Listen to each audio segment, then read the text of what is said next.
มาลีอยู่ใต้โคนไม้ใหญ่พี่น้อยบ่หักหรอกสิมาลีอยู่ไหนนี่ก่อนบ่กล้วยก็บ่มีเนาะน้องไปลีอยู่ใส่แม่อยู่ป่านี่ไปลีฝนแบบนี้เลยเนอะโอ้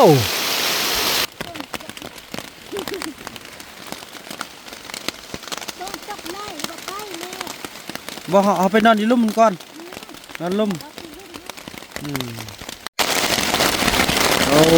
แห้งปิ๊กพี่น้องเลยเศร้าจักเรือเปียกเลยพี่น้องเลยโอ้ดูโบได้เรื่องพี่น้องเขาจะสุบยาอุดมันเลยทั้ง3ก๊อกโอ้โหโอ้ยโบเอ้ยตอนนี้เขากำฮอดด่านสุดท้ายแล้วคอยลงมาเด้อน้องโอ้นี่กำมาเสียงออกแกนก่อนไหมแกนกำลังออกพี่น้องเห็นไหมแกนมาเขาเปมาใกล้ไล่พี่น้องจนเน่าแม่อันนี้จนออกอันนี้เลยโอ้ถ้าได้กลับทางนี้แล้วสิได้เอาเมื่อก่อนเมื่อปลูกก่อนเนาะไหมเทลันนี่กำลังออกมุดพี่น้องเลย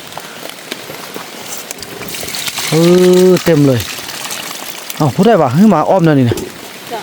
ไม่ผู้ใดว่าบุกนู้นขอบใจFCผู้มีน้ำใจแบ่งปันเหมือนฟ้าบันดาลให้สร้างรายการนี้มาสวยเหลือคนทุกข์คนจนหรือคนด้อยกว่าด้วยแห่งศรัทธาบุญนำพาได้มาห่วมทาง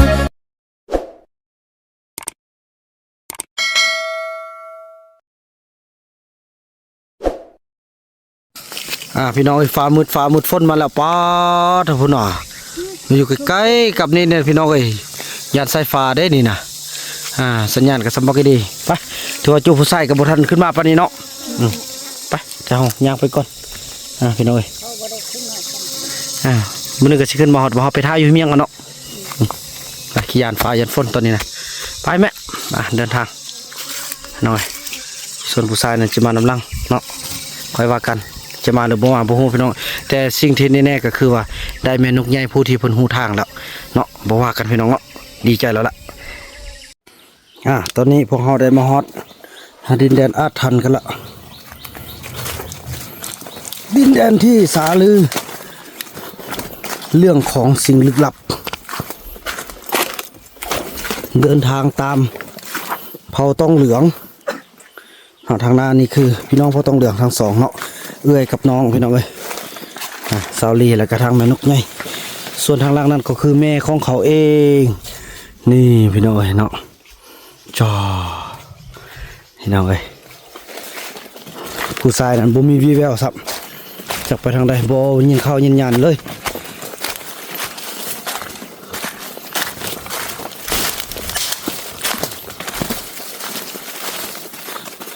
นี่คือดินแดนลึกลับ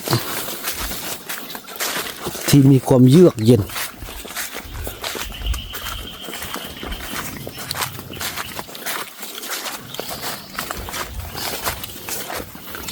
ต้นไผ่พี่น้องต้นไม้เหี้ย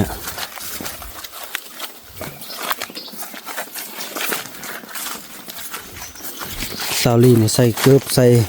รองเท้าอย่างดีเลยพี่น้องเนาะ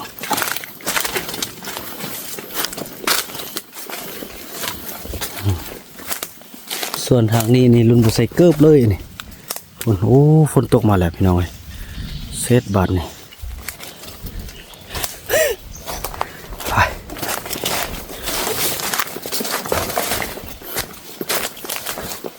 ฝนตกมาแล้วจะทำยังไงเนาะบอกคุณก็ให้จังซี่แหละพี่น้องเข้าฮอดปลาแล้วหน้าตาจะเปลี่ยนนิสัยจะเปลี่ยนทุกอย่างจะเปลี่ยนเลยบ่ได้คือเก่าเลยเงียนมาซิ่งก็บอกหรือว่าไงเลยโอ้ฝนตกพี่น้อง ยุ่งยากขนาดการเดินทางครั้งนี้นะแต่ก็สู้พี่น้องเพื่อเด็กน้อยเพื่ออนาคตของเด็กน้อยเนาะ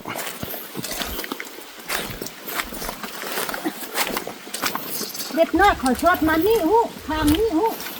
นี่ก็มีทางเลยนี่ก็มีทางฮู้เขาจะหูหมดเลยพี่น้องทางเนาะทางเส้นยังไปทางหมดนี่ก็มีทางเข้าทางเป็ดทหารเนาะ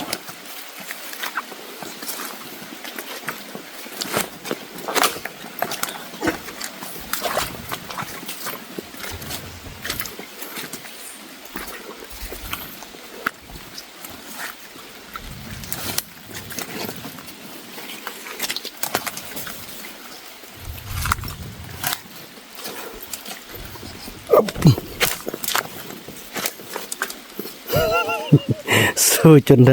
สู้ขนาดแล้วเนาะไอแม่ก็ได้เนาะไปนั่งเลยเพื่อลูกเพื่อหลานสมัยนี้สมัยก้อนเนอะมือก้อนไอโอ้ฝนตกเนาะฝนตกโอ้โถฝนตกตกน้ำยังหัวฮอดเนื้อตอนนี้พวกเขาก็ได้มาฮอดโอ้ยพี่น้องฝนตกคือพบอุปสรรคเลยเนาะมานอนมาลีอยู่ใต้โคนไม้ใหญ่พี่น้องบ่หักหรอกที่มาลีอยู่ไหนนี่ก่อนบ่กล้วยก็บ่มีเนาะน้องไปลีอยู่ใส่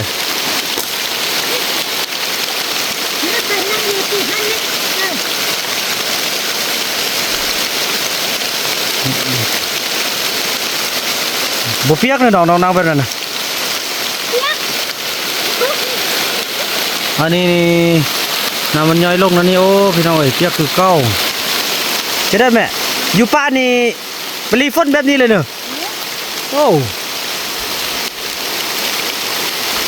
พี่น้องใช้ชีวิตแบบพระเจ้าใส่มันเป็นอะไรโอ้ตายนั่งคดจักงอกเลยเนาะฟ้าก็ลมมาโอ้ฟ้าลมมาแล้วพี่น้องระวังเลยระวังไม้ระวังตอกพี่น้องเลยเนาะน่านี่อยู่กองต้นไม้ใหญ่เลยพี่น้องเลยพี่น้องเต้ไม้ใหญ่สดเลยพี่น้องเลยโอ้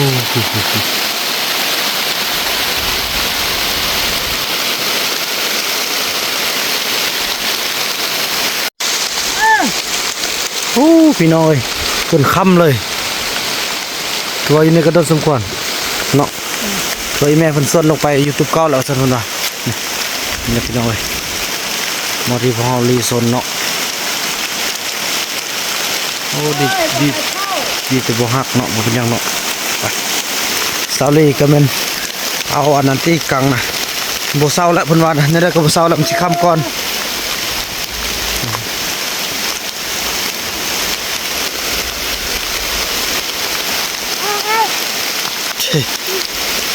อีแม่ว่าย่างไปเลยสัตว์บ่ไปเลยตุ๊กเจ้าฮะไปเจ้าแม่อยู่ตรงเมียงอีลุ่มหมดนะเมียงลุ่มนั่นแหละตุ๊กเจ้าน่ะยันเปียกแม่เศร้าเมื่อยไม่ต้องกดบอกเศร้าเมื่อยพันแม่ทะเลาะความน้องความน้องเขาจักรบึ้งเอาเดี๋ยวบึ้ง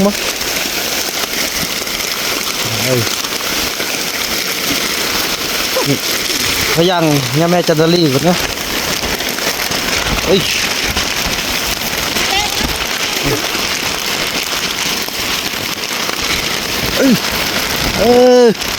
เห็นเด้บ้านนี่เนาะอันเด้คุณตกเห็นแล้วไหมฝนตก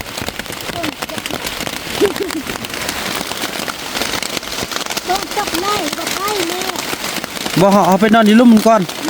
นอนลุ่มไม่ใช่ก็บ่ได้มา3 คนบ่ได้มาโอ้ยแต่กินเราเป็นแต่กินเรากินเบียร์เนาะ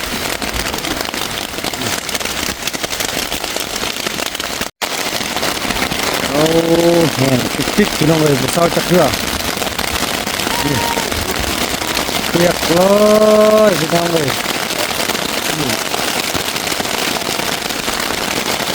แห้งมาติ๊กพี่น้องนี่ดูพี่น้อง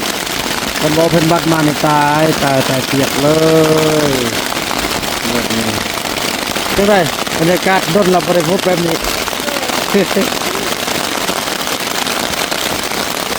น้องเลย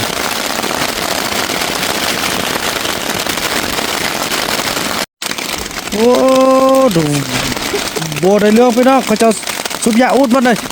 ทั้ง3ก๊อกโอ้โหโอ้ยโบยโบเอ้ยไปสุบอุดกันเนาะ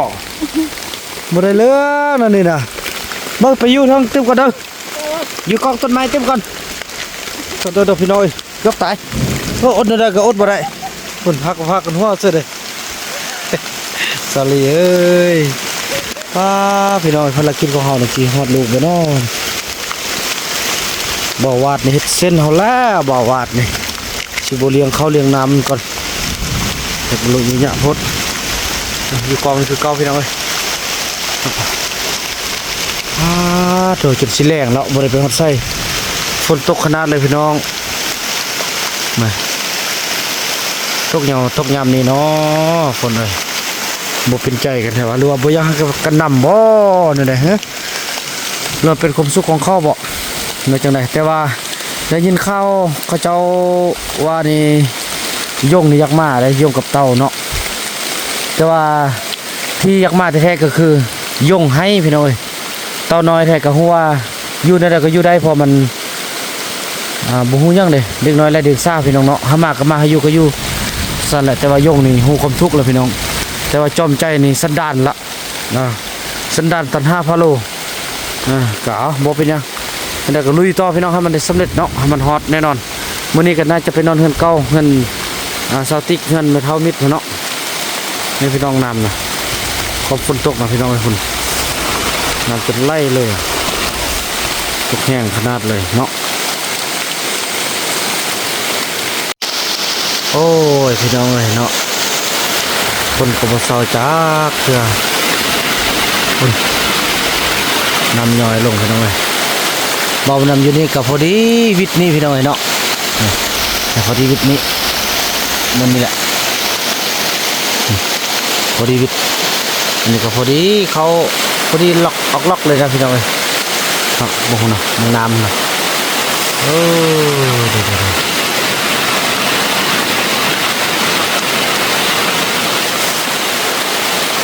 ผู้ใดบ่อยู่จุดนี้บ่ฮู้พี่น้องเอ้ย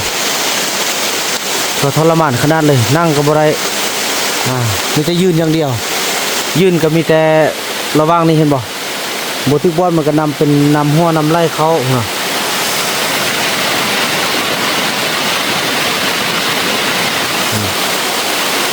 น้ำก็นองเลยจากที่ว่าบ่มีน้ำนะน้ำไหลมาเต็มเลยโอ้ยังได้เศร้าเนาะ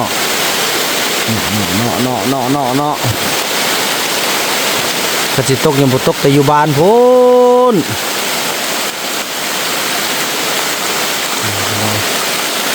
กินนั่นก็อยู่ลมพุ่นก็ในสุกยาอูดกันอยู่ลมพุ่นคือนั่นน่ะ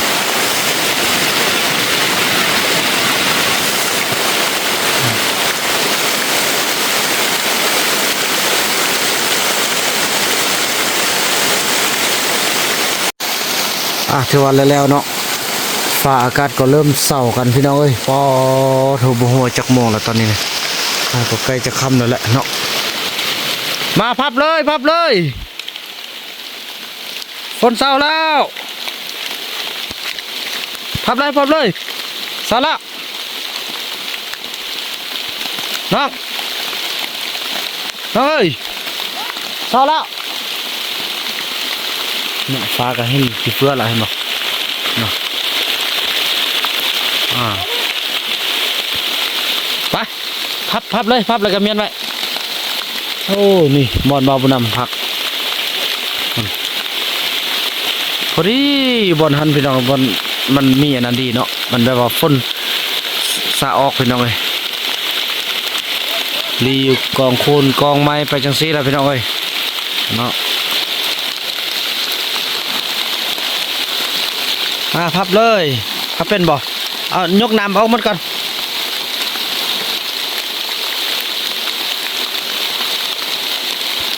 โอ้น้ำให้กับน้ำเงี้ยวนี่เนาะปิดไม่นอกปิดลงลุ่มปิดลงลุ่มเลยปิดลงลุ่มแม่ไปก่อนละ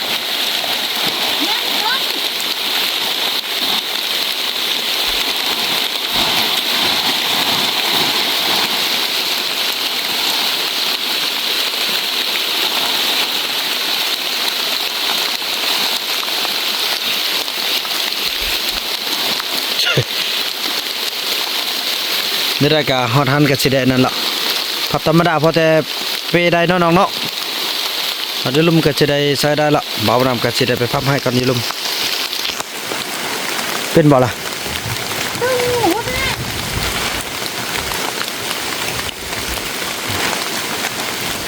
เบิ่งเบาน้ำสิพับให้แล้วกันเดินทางรอเนาะท่านผู้ชมเนาะคอยเดินดองเด้อ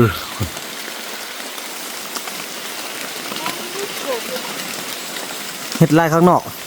เสร็จแล้วอยู่หม้อที่เก็บไปแกงนอกเฮ็ดพี่น้องเอ้ยเรียกว่าเก็บเอาบ่ฮะมีทุกอย่างบ่ไอ้เน่าบึงลูกไอ้ฮะเน่าเน่าเนอะเฮ็ดหมดเลยพี่น้องเอ้ยกินบ่ได้พี่น้องเอ้ยเน่าสัตว์โอ้ยล่ะเอ้ยให้ต้นสอดน้องเด้นั่นนี่แหละจะให้อันบ่อไหลมาชิมาได้บางคนเป็นยังบ่ให้พวกนำมาเอาพวกไปนำเนาะโอ้ยยอมละเธอไอไล่มาได้บ่เนี่ยบ่ได้บ่ได้เนอะโอ้เตะละซะเกือบตินย่องมาโอ้ยสาลีเอ้ยแม่ซะเกือบตินย่องมาพี่น้องเอ้ย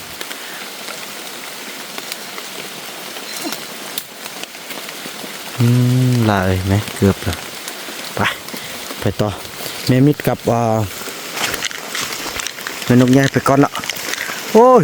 ที่เราซ้ำคนที่จะนำมาในบุกเกิดละบอลนนหัวลักนี่ไปแล้วเนาะ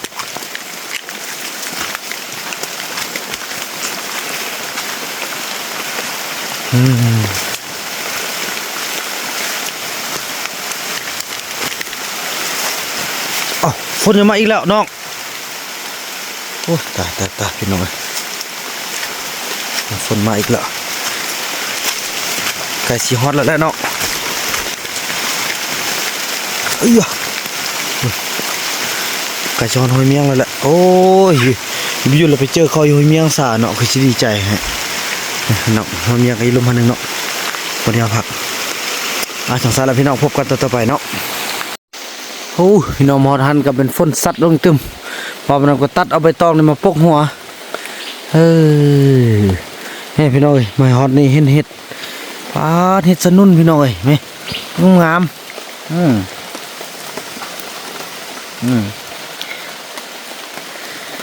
เอาไปแกงมันเนาะแกงใส่ซุ้มแจะบ่โอ้จุดนั้นไหวขนาดเนาะพี่น้องทางลง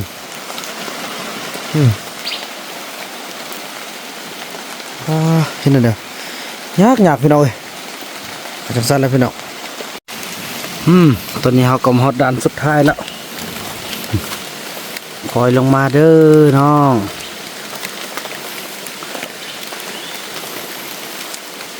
มื่นขนาดพี่น้องเบานะกับพลัดเพลเลิศไปลายเทือได้พี่น้องสู้เพื่อลูกแท้นอรีเนาะไปพี่น้องทางลงเขา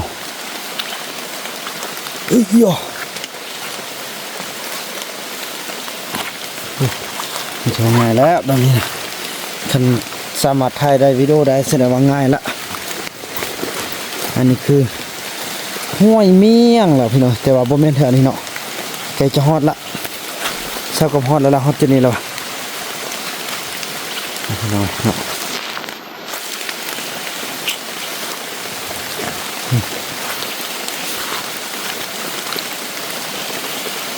ป้าสิหลอดอยู่บ่พี่น้องนี่เขาว่าทางนานี่บ่มันง่ายๆเด้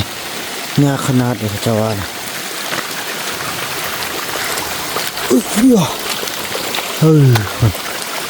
น้ำมีน้ำออกมาแล้วน้ำพ่นเด้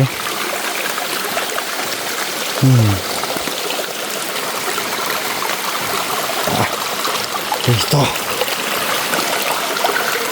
น่าจะนอนอยู่ที่นี่แหละคืนนี้นะ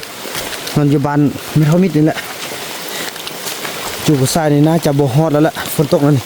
ก็บ่ได้พี่น้องเอ้ยเนาะบ่ได้อีหยังจักอย่างฟักอีหยังบ่ได้จักอย่างเลยนั่นเลยก็บ่เข้าใจว่ามันจังได๋ทุกอย่างเฮ้ยอันนี้เป็นบ่อนผู้ใดมาขออยู่ขอกินนี่นะพี่น้อย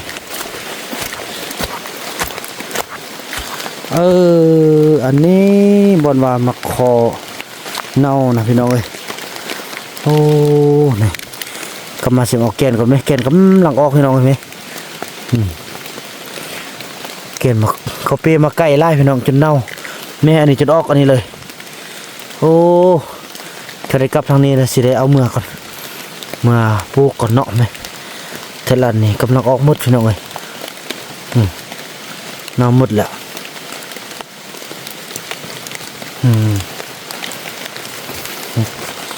น่าจะออมกินละนี่เต็มเลยอ้าวผู้ใดว่าให้มาอ้อมนั่นนี่นะเมย์ผู้ใดว่าอันบุกนูนนูนวอน่ะไปไปก็เห็นแนวสันไหมบอกไกลไล่เนาะบัดมาแล้วคันเฮามาแล้วเฮามาเก็บอันนี้เนาะเอาไปปลูกพี่น้องไอ้บ่าวนำเห็นเหรอจะไปปลูกเป็นมะคอตาควายเขาเจ้าเป้มาแบบบ่นู่นว่าเก็บเป้มาแต่ใกล้นะแล้วจนมะคอจนเน่าจนเปื่อยหมดเนาะอันนี้คือไปทางใต้อันนี้คือไปทางเหนือ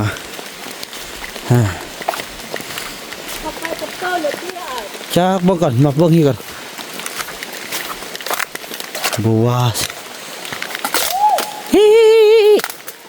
นี่น้องโ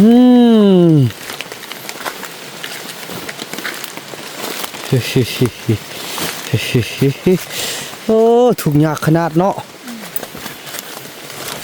ถูกง่ายนี่บ่เป็นถูกยากเฮ้ยซะเด้อเขาไปทางไหนชื่อนั่นน่ะไปทางไหนท่านนี่เขานอนนี่กันบ่มันนี่ไปนอนพุ่งเฮ้ยมันน้องว่าไปนอนพุ่งไปนอนพุ่ง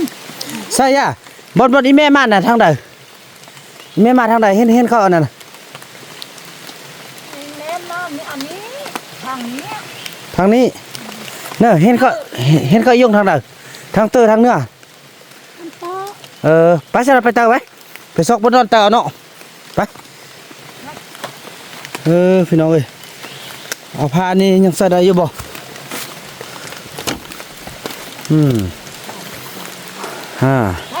ตัวบนนี้นอนนี่เถอะพี่น้องเอ้ยเนาะ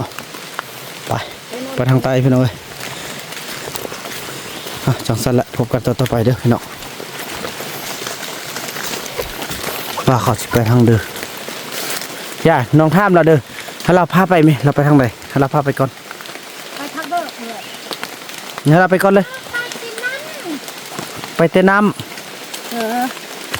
บ่นั่นบ่เขายงยู่นะเนอะบ่เขายงยู่นะเนอะยงยู่เฮาเห็นแต่อีวัดเฮาเห็นแต่อีวัดไปเลาะขุดมันปิ้นหื้นมันบ่เห็นโอ้แต่ว่าเห็นขอบเขตอีวัดอยู่ไปนับไปหาอีวัดเลยเนาะบ่เห็นอยู่อีวัดเลาะมันขุดกูความกัดไปโอ้ขึ้นภูเขาไปขึ้นโอ้พ่อคิดว่าเห็นว่าเห็นอีเป็นลูกเป็นเจ้าว่าเห็นนี่เห็นเต็มโลกไปพอมากกับมาอันนี้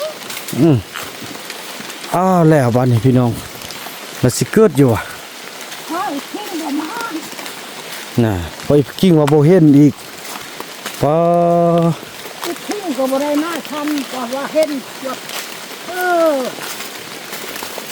เห็นอะไรวะ บ่เห็นอันบ่อันเห็นนี่ก็โอ้โหไปว้าเอามาเลย เฮาอันนั้นไม้ไว้นั่นบ่เมื่ออันนั้นไม้ไว้เขาบอกว่าเขาอันนั้นบางเทื่อเขาเห็นเนาะมันเป็นไม้นั่นนี่ก็พี่น้อยไม้บ่ให้เขาไปทางนั้นเพราะว่าให้ฮู้ว่าเฮามาทางนี้สัญลักษณ์ไม้ไว้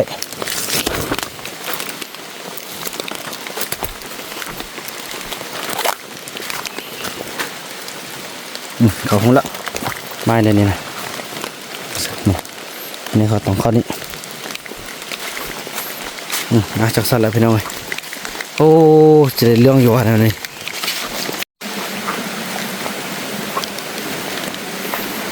พอทีละพาดมาเฮียลำดับงามพี่น้องมันชิ้นแยกขึ้นทางห้วยอันมันมาคูนบ่แบบมันจะกินเนาะ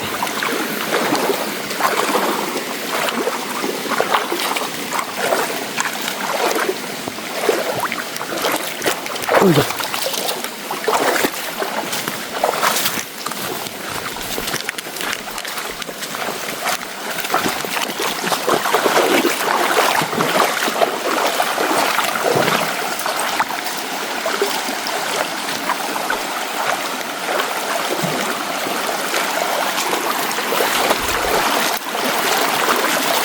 โอ้เงินพอเราจันไปไม่หมดแล้วเนาะตะกี้เนาะอยู่นี่เนาะใส่ลำหมดเลยเงินพอเราจันที่เก่าพันอยู่ในนี่มันจะเป็นทางนี้และทางนี้พี่น้องลองลุยมึงดู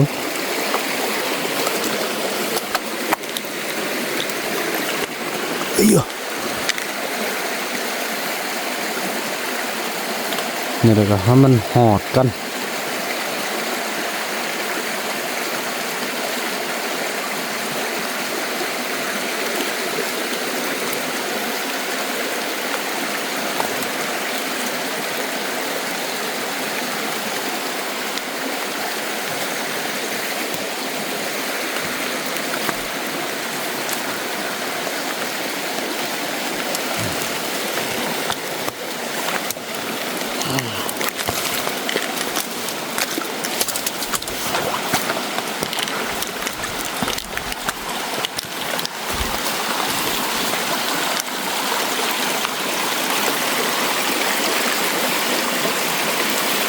อันนี้กินได้ดิพี่น้องยอดเลยเนาะ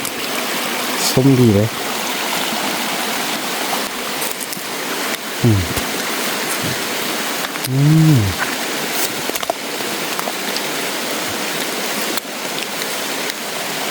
ต้นยังน้อยกินดีขนาดพี่น้องส้มแล้วมีกลิ่นหอมเงื่อนไอคูนอ๋อยอดมาอีกแล้วพี่น้อง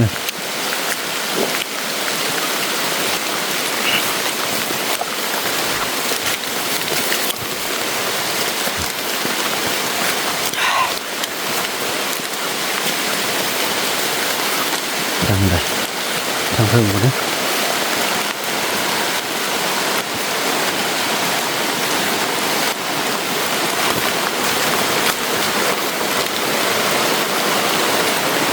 ตกอีก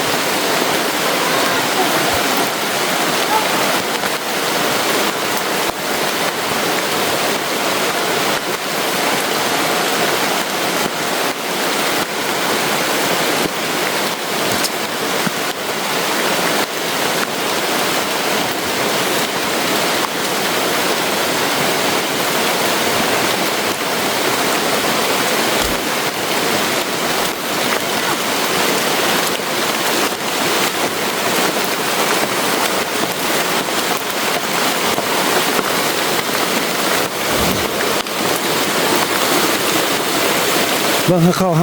ให้เราเลือกเองเดี๋ยวเขาไปทางใดให้เราไปเขาไปทางไหน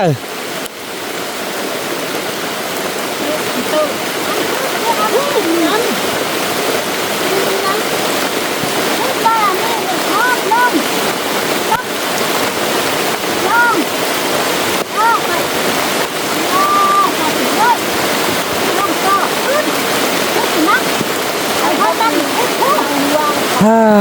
โถ โอ้โหโอ้โหอะไรปะอะไรยังไปที่ไหนบ้างก็ไปที่ชื่อโอ้โหนะคุณนั่นก็เจอนี่ก่อนมองได้มองไหนลูก ป้าโถเจ๊ซะเลย ย่านั่นนี่บอกไอ้บ้านเนี่ยได้ก็ย่าบอกเฮาบ่ไหวแล้วเนาะฝนก็ตกเด้ ลูกคุณจกก็ได้ไอ้ แล้วเฮากลับเอาบ่ รับเอา กลับไปนอนอยู่เขตนี้เนาะเนาะกลับไปซะเนาะมันจะเป็นอะไรพี่น้องฟังเขาเว้านี่ปะโถบ่แม่นน้อยๆพี่น้องเอ้ย ไปคุณจกยา มันยากเนาะ ค่ะ มันขึ้นภูเนาะมีทากเลยบ่ วันนี้ยากนะลูก บ่มี ดูแลก่อน แต่ว่ามันขึ้นภูลงห้วยขึ้นภูลงห้วย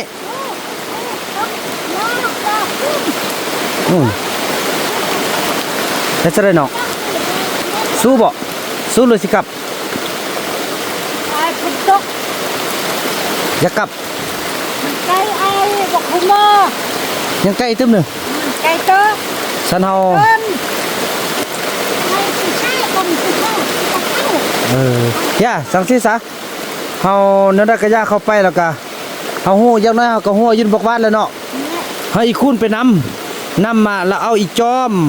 อันเอาอีเต้าเอาอียงมานำเนาะคันอีจอมบ่มาเนาะ ทำไมชอบมากมันยา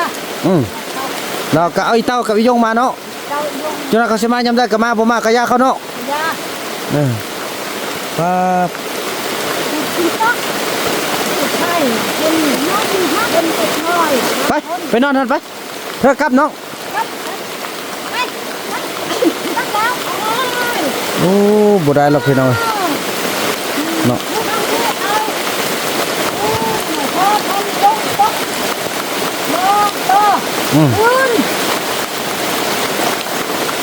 ุณตุนันป๊อกต่อคุณ โอ้บ่ได้แหละ ไอ้ครับ ไปครับเพิ่นบ่ไหวแล้วพี่น้องเอ้ยมาเบิ่งแล้วมันบ่แม่นเรื่องง่ายๆพี่น้องถือว่านั้นแหละพี่น้องเนาะถือว่าคลิปนี้บ่าวบ่นำจะขออนุญาตจบคลิปกับซำนี้ก่อนเนาะพี่น้องเนาะพอเดินทางมาไกลพอสมควรละแล้วก็พบกันใหม่ในคลิปต่อไปเด้อพี่น้องเอ้ยบ่ไหวแล้วเขาเจ้าเลือกเองเนาะบ่ได้ว่าจะไปทิ่มชีวิตชีวาไปนำแล้วโอ้บ่ได้พี่น้องเอ้ยสร้างมาเถอะเนาะกลับเถอะเขาสิมาก็มาบ่มาแล้วก็อย่าแต่ว่าสิไปโอ้ลมบ่าวคู่นั่นตึมให้ไปนำเอาน้องจอมน้องเต้าแล้วน้องโยงกลับมาคันจอมบ่มาก็ให้มันมาแต่อันนั้นให้มันมาแต่2คนเท่านั้นเอาตอนน้อยกับบุญโยงคนเอาพี่น้องเอ้ยเนาะถือว่าคลิปนี้บ่าวบ่นำขออนุญาตจบคลิปกับซำนี้ก่อนพบกันใหม่ในคลิปต่อไปพี่น้องพอจะไปซอกเลือกบนนอนสมว่าพอจะนอนใส่ใดเนาะกลับมันก็กลับบ่ได้ละหรือว่าจังไดลองเบิ่งตัวจริงก่อนเนาะคลิปนี้บ่าวบ่นำขอกล่าวคำว่าสบายดี